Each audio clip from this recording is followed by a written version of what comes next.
لیکن یہ بھی ایک سچائی ہے اور یہ بھی ایک حقیقت ہے کہ کارکنوں کے حوصلے بلند ہیں. عوام کو پتہ ہے کہ مشکلات کس کی لائی ہوئی ہیں اور وہ امید کا جو ایک دیا ہے وہ ابھی بھی روشن ہے. تو یہ ذمہ داری اب میرے جو ہمارے کندھوں پر ہے اور دن رات ایک کریں گے انشاءاللہ اور ان کی امیدوں کو پورا کریں گے. تو میرا خیال ہے کہ یہ جو میرے وزٹس ہیں یہ ملٹی پرانگڈ ہیں.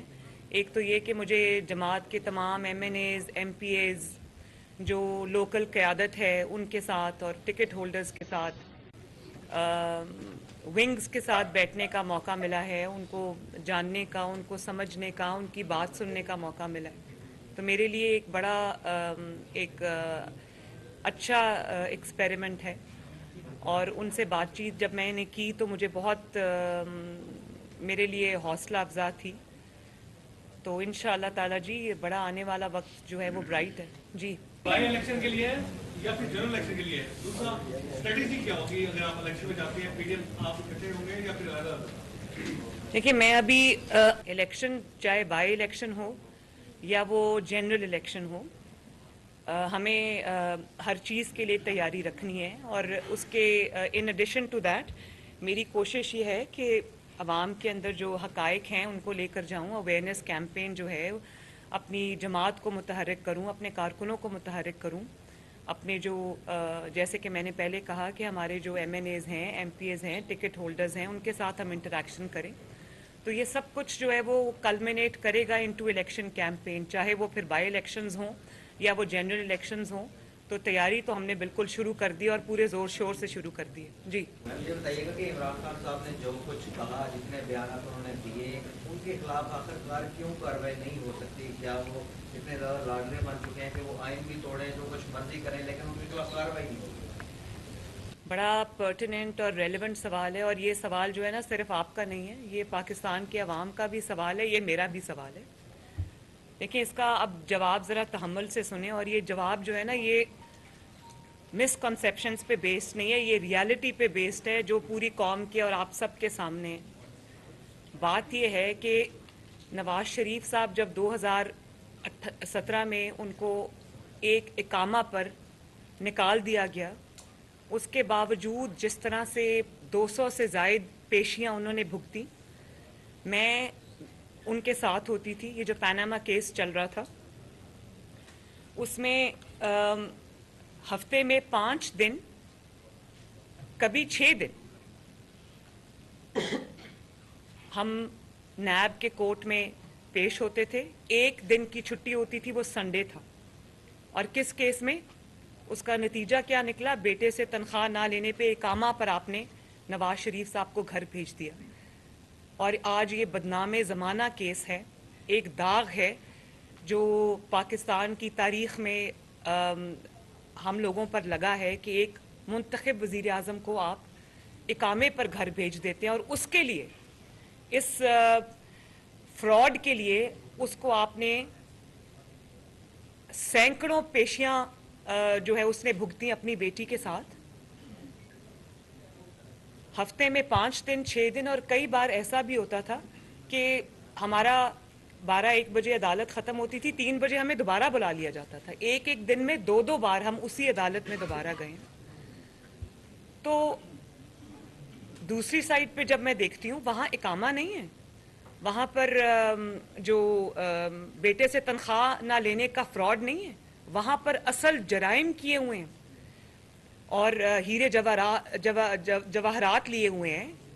فورن فنڈنگ میں اسٹیبلشڈ ہے, صفحے بھرے پڑے ہیں ایویڈنس کے کہ باہر سے ناجائز پیسہ آیا اور اس کو چھپایا گیا, اس کے بارے میں جھوٹ بولا گیا, مس ڈیکلیریشنز دی گئیں.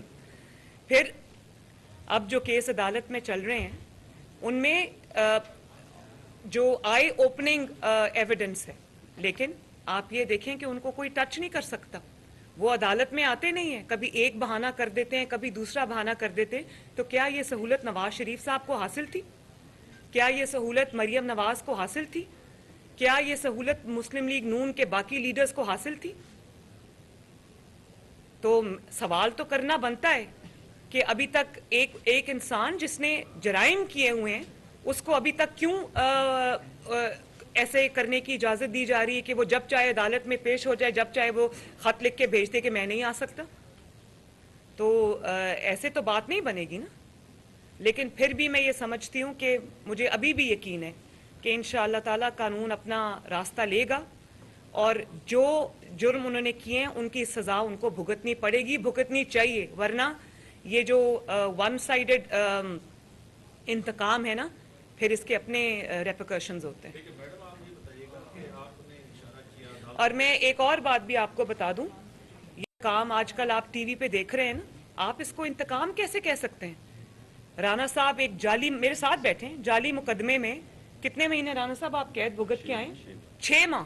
اور جس قسم کی وہ ان کی تصویر تھی ایک سیل میں کھڑے ہوئے, جس قسم کی ان کی قید تھی, یہ لوگ تو ابھی ان کو تو ہاتھ ہی نہیں لگے, ان کو تو کسی نے انگلی نہیں لگائی. اب میں 5 مہینے 2 دفعہ قید میں رہ کے آئی ہوں, ڈیتھ سیل میں رہ کے آئی ہوں. نواز شریف صاحب 1 سال قید بھگت کے آئے ہیں, اور باقی ہماری جماعت کے سارے لوگ نہیں, ہماری جماعت کے باقی لوگ ہمارے ساتھ جو سلوک ہوا, ان کو تو ابھی 2 دن کی قید میں ان کے پولیس والوں کے گلے لگ کے یہ رونے لگ گئے.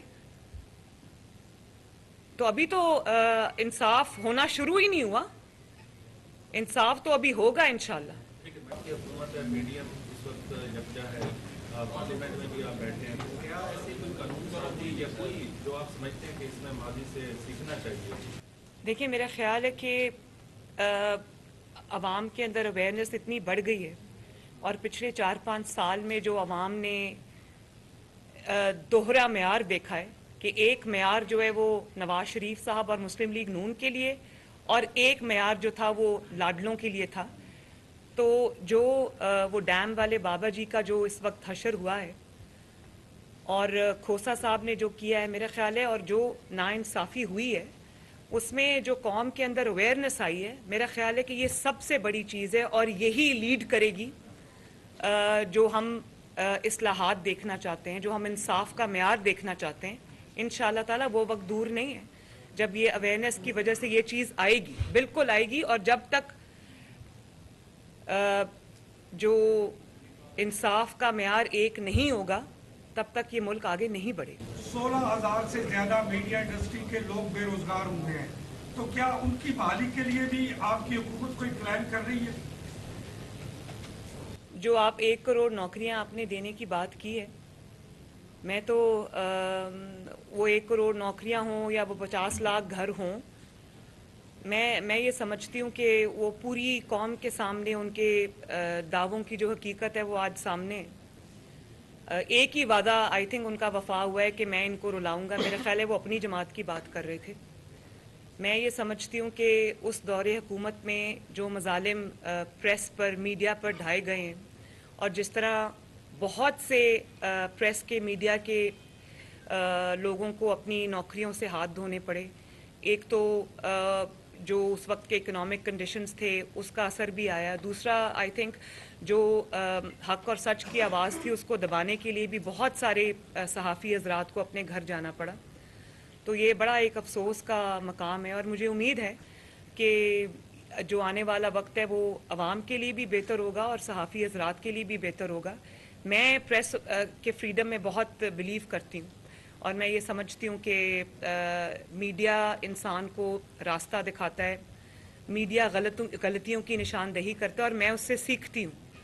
تو میرا خیال ہے کہ آنے والا وقت انشاءاللہ تعالیٰ بہتر ہونا چاہیے. اب نئے اب آپ ہیں, ادھر سے بلاول صاحب ہیں, اب ایک نیا سمجھے کہ دوسری نسل آ گئی ہے, کیا کوئی امکان ہے کہ کوئی بہتری کر رہی ہے؟ دیکھیے, سب سے پہلے تو میں آپ کے سوال سے اتفاق نہیں کرتی. ایک انتقام ہوتا ہے اور ایک اپنے جرائم کی جواب دہی ہوتی ہے. ہمارے ساتھ جو ہوا وہ انتقام تھا. رانا صاحب کے کیس کا آپ نے حوالہ خود ہی دے دیا. جی مثال آپ نے دی. اب انہی کا کیس آپ اٹھا لیں. مطلب ہمارے مخالفین نے بھی اس وقت بھی جب یہ کیس بنایا جا رہا تھا, ہمارے مخالفین نے بھی یہ بات مانی کہ یہ کیس چھوٹا تھا, اور جو کہتے تھے جان اللہ تعالیٰ کو دینی ہے, تو آج ان کو جواب دینا چاہیے نا اس بات کا کہ وہ جان تو دینی اللہ تعالیٰ کو, مگر جواب بھی دینا پڑے گا. اس دنیا میں بھی جواب دینا پڑے گا, اللہ تعالیٰ کو بھی جواب دینا پڑے گا. تو پہلے تو یہ جو آپ نے بات کی ہے نا, یہ بات بہت امپورٹنٹ یہ ہے سمجھنا کہ ہمارے ساتھ جو ہوا وہ انتقام تھا. اب آپ مجھے یہ بتائیں کہ ایک شخص کھڑا ہو کے ای سی پی کے چیئرمین کو یا حکومتی عہدیداروں کو ان کے خاندانوں کو دھمکیاں دیتا ہے کہ ہم تمہیں چھوڑیں گے نہیں, تمہارے بیوی بچوں کو چھوڑیں گے نہیں, تو کیا وہ صرف اس لیے بچ کے نکل جائے کیونکہ وہ ایک سیاستدان ہے؟ ایک انسان جس نے عدالت میں جھوٹ بولا ہے, اپنے خاندان کے افراد کو چھپایا ہے اور آج وہ جواب دینے سے بھاگ رہا ہے, تو کیا اس کو, اور جھوٹ بولا ہے قوم سے جھوٹ بولا ہے, اپنے اثاثوں میں وہ ڈکلیئر نہیں کیا, تو کیا وہ اس بات کے لیے چھوڑ دیا جائے, اس کے جھوٹ پہ پردہ ڈال دیا جائے کہ وہ سیاستدان ہے؟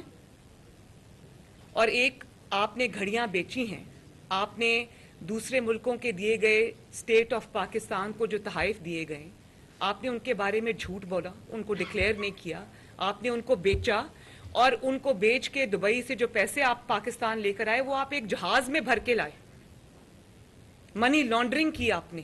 تو کیا آپ کو اس لیے کھلی چھوٹ دے دی جائے کیونکہ آپ ایک جماعت کے سربراہ ہیں؟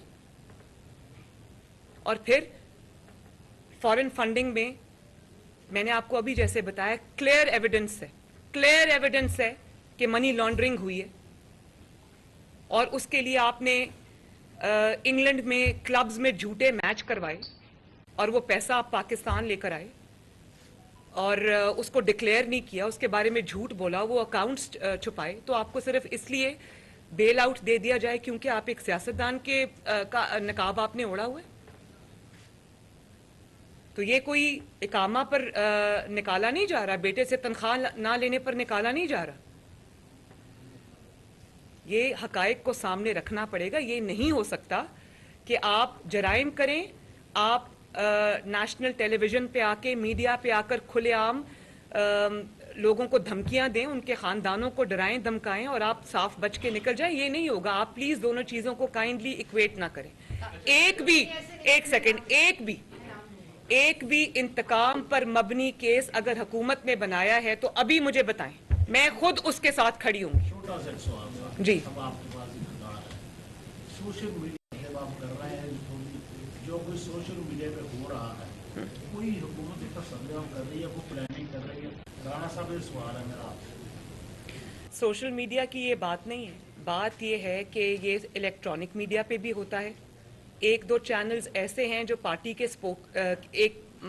کے اسپوکس پرسنز بنے ہوتے ہیں, وہاں پر بھی جھوٹ اتنا بولا جاتا ہے کہ میں اپنے بارے میں کوئی چیز دیکھ رہی ہوتی ہوں تو مجھے حیرانگی ہوتی ہے کہ یہ میرے بارے میں سٹیٹمنٹس چل رہی ہیں, یہ کہاں سے آئے ہیں, اور ذرائع لکھا ہوتا ہے آگے, کیونکہ جب جھوٹ بولنا ہوتا ہے تو آگے ذرائع لکھا ہوتا ہے.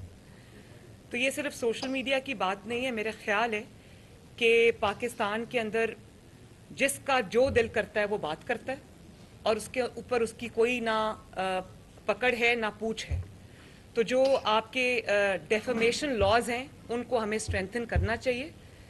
سچ بولا ہے تو جواب دہی ہونی چاہیے, لیکن جھوٹ کی پکڑ بھی ہونی چاہیے. اور یہ سوشل میڈیا کے لیے بھی ہے, یہ پرنٹ میڈیا کے لیے بھی ہے, یہ الیکٹرانک میڈیا کے لیے بھی ہے, اور یہ سیاستدانوں کے لیے بھی ہے کہ ایک دوسرے پر آپ اس طرح کھڑے ہو کے گند نہیں اچھال سکتے. اب کتنے یہ جو ہماری مخالف جماعت کے اوپر کتنے ہرجانے کے دعوے ہوئے کیونکہ جھوٹ بولا ہے.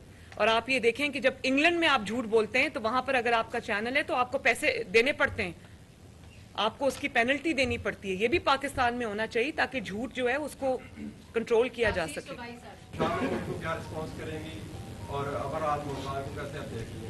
میں شاہ محمود صاحب کو صرف یہی کہوں گی کہ مجھے بڑی خوشی ہوئی ہے کہ ان کو مسلم لیگ نون کے نقصان اور فائدے کی بہت فکر ہے. بڑی مہربانی ہے ان کی. مسلم لیگ نون اپنے فائدے کو بھی پہچانتی ہے, اپنے نقصان کو بھی پہچانتی ہے. بہرحال وہ بہت انہوں نے میری فکر کی ہے, اس کے لیے بڑی مہربانی ہے ان کی.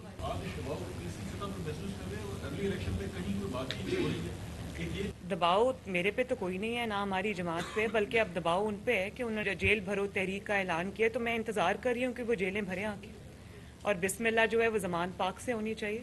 پہلے زمان پاک میں جو چھپ کے بیٹھے ہوئے ہیں اور اپنی فرسٹ لائن آف ڈیفنس میں خواتین کو رکھا ہوا ہے, تو ان کو ہٹائیں, ان کو کہیں کہ نہیں, میں نے جیل بھرو تحریک کا اعلان کیا ہے, میں سب سے پہلے میں خود جاؤں گا جیل بھرنے کے لیے.